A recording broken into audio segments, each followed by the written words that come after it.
तो उधर बलूचिस्तान में हुकूमत साजी पर इत्तेफाक हो गया। सूबे में 3 जमाती मखलूत हुकूमत का क़याम अमल में लाया जाएगा। मुस्लिम लीग नून और पीपल्स पार्टी आज अहम बैठक लगाएंगे। हुकूमत साजी के लिए फैसलों को हतमी शक्ल देंगे।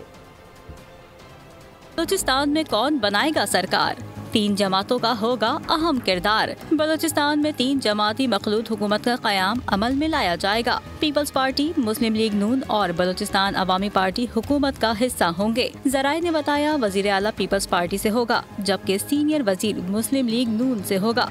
गवर्नर बलूचिस्तान की तैनाती पाकिस्तान मुस्लिम लीग नून से की जाएगी। स्पीकर बलूचिस्तान असेंबली नून लीग, जबकि डिप्टी स्पीकर पीपल्स पार्टी से होगा।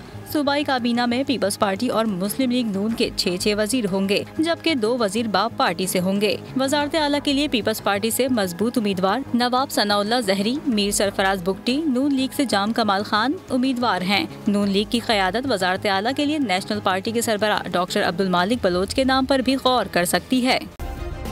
सब्सक्राइब करें और बेल दबाएं ताकि कोई खबर रह न जाए।